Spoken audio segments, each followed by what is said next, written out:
ನಮಸ್ತೆ ಎಲ್ಲರಿಗೂ. ಇವತ್ತು ನಾನು ಮಾಡ್ತಾ ಇದ್ದೀನಿ ಕುರಿ ತಲೆ ಸಾರು.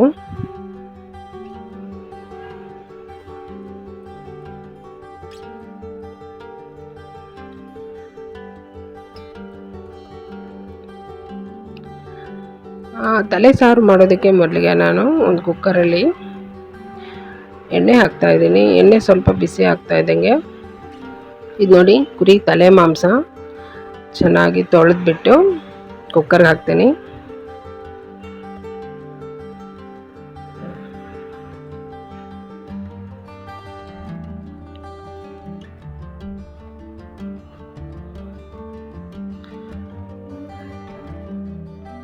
ಇದು ಎಣ್ಣೆ ಜೊತೆ ಫ್ರೈ ಮಾಡಬೇಕಂತ ಏನಿಲ್ಲ.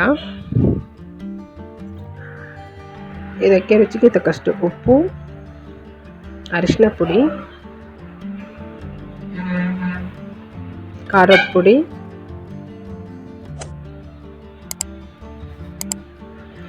ಮತ್ತು ಧನಿಯಾ ಪುಡಿ ಇದಷ್ಟನ್ನು ಹಾಕಿ ಸರಿಯಾಗಿ ಮಿಕ್ಸ್ ಮಾಡ್ತೀನಿ.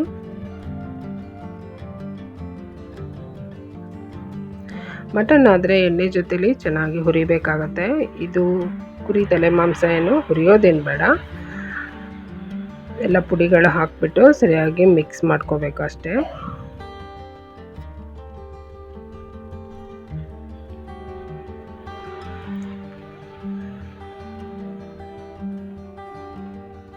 ಮಿಕ್ಸ್ ಮಾಡಿ ಬೇಯೋದಕ್ಕೆ ಎಷ್ಟು ನೀರು ಬೇಕಾಗುತ್ತೆ ನೋಡಿ ಹಾಕಬೇಕಾಗತ್ತೆ. ಮತ್ತು ಕುರಿ ತಲೆ ಮಾಂಸದಲ್ಲಿ ಸ್ವಲ್ಪ ನೀರು ಜಾಸ್ತಿ ಬಿಡತ್ತೆ, ಹಾಗಾಗಿ ನೀರು ನೋಡ್ಕೊಂಡು ಹಾಕ್ಕೋಬೇಕು.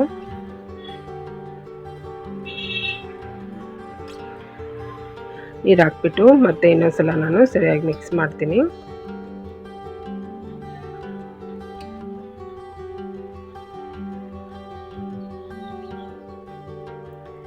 ಮಿಕ್ಸ್ ಮಾಡಿ ಕುಕ್ಕರ್ನ ಮುಚ್ಚಳ ಮುಚ್ಚಿ ಒಂದು 10, 12, 15 ವಿಷಲು ಕೂಡ ಕೊಡಬೇಕಾಗತ್ತೆ. ಇದು ಕುರಿ ತಲೆ ಮಾಂಸ ಯಾವ ಥರ ಇದೆ ಅಂತ ನೋಡಿಕೊಂಡು ಅದ್ರ ಮೇಲೆ ಡಿಪೆಂಡ್.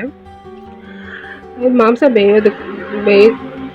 ಬೇಯೋ ಅಷ್ಟರಲ್ಲಿ ನಾನು ಮಸಾಲಕ್ಕೆ ರೆಡಿ ಮಾಡ್ಕೊತೀನಿ. ಮಸಾಲಕ್ಕೆ ಈರುಳ್ಳಿ ದೊಡ್ಡಕ್ಕೆ ಹೆಚ್ಚು ಹಾಕಿದ್ದೀನಿ. ಅದಕ್ಕೆ ಸ್ವಲ್ಪ ಎಣ್ಣೆ ಹಾಕಿ ಲವಂಗ, ಚಕ್ಕೆ, ಏಲಕ್ಕಿ ಮತ್ತು ಕಾಳು ಮೆಣಸು ಇದಷ್ಟನ್ನು ಈರುಳ್ಳಿ ಜೊತೆಗೆ ಹಾಕಿ ನಾನು ಸ್ವಲ್ಪ ಹುರಿದಿಡ್ತೀನಿ. ಈರುಳ್ಳಿ ಕೆಂಪಗಾಗೋ ಥರ ಹುರಿಬೇಕು.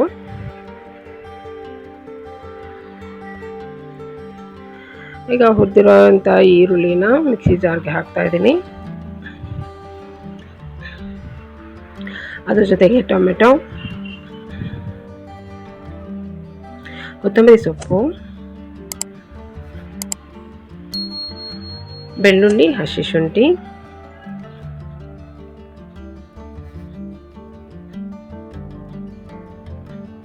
ಮತ್ತು ತೆಂಗಿನ ತುರಿ ಇದಷ್ಟನ್ನು ನಾನು ಗ್ರೈಂಡ್ ಮಾಡಿಟ್ಕೊಳ್ತೀನಿ. ಈಗ ಕುಕ್ಕರ್ನ ವಿಜಲ್ ಆಗಿದೆ. ನಾನೊಂದು 15 ವಿಜಲ್ ಕೊಟ್ಟಿದ್ದೀನಿ.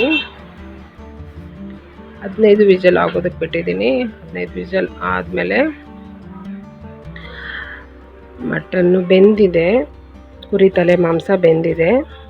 ಅಕಸ್ಮಾತ್ ಇಷ್ಟು ಮಾಡಿನೂ ಬೆಂದಿಲ್ಲ ಅನಿಸಿದ್ರೆ ಮತ್ತೆ ಎಷ್ಟು ವಿಜಲ್ ಕೊಡಬೇಕಾಗುತ್ತೋ ನೋಡಿ ವಿಜಲ್ ಕೊಡ್ಬೋದು.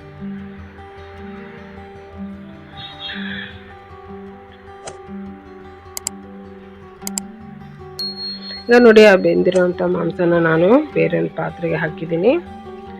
ಅದ್ರ ಜೊತೆಗೆ ನಾನು ಈಗ ರುಬ್ಬಿಟ್ಕೊಂಡಿರೋಂಥ ಮಸಾಲ ಹಾಕ್ತಾಯಿದ್ದೀನಿ.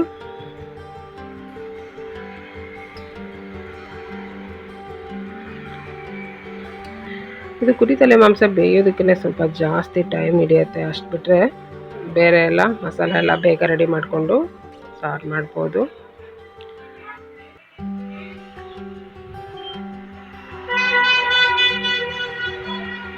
ಮಸಾಲ ಹಾಕ್ಬಿಟ್ಟು ನಿಮಗೆ ಎಷ್ಟು ತೆಳು ಬೇಕೋ ಅಷ್ಟು ನೀರು ಹಾಕ್ಕೋಬೇಕು. ನೋಡಿ ನಾನು ಎಷ್ಟು ತೆಳು ಮಾಡಿದ್ದೀನಿ. ಈಗ ಇದು ಕುದಿ ಬರಲಿ ಅಂತ ಮುಚ್ಚಳ ಮುಚ್ಚಿ ಬಿಟ್ಟಿದ್ದೀನಿ.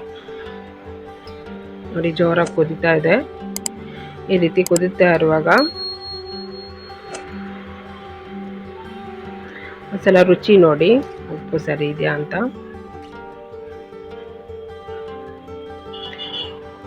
ಈಗ ನಾನು ಮತ್ತೆ ಮುಚ್ಚಳ ಮುಚ್ಚಿ ಲೋ ಫ್ಲೇಮ್ ಮಾಡಿ 5 ನಿಮಿಷ ಚೆನ್ನಾಗಿ ಬೇಯೋದಕ್ಕೆ ಬಿಡ್ತೀನಿ.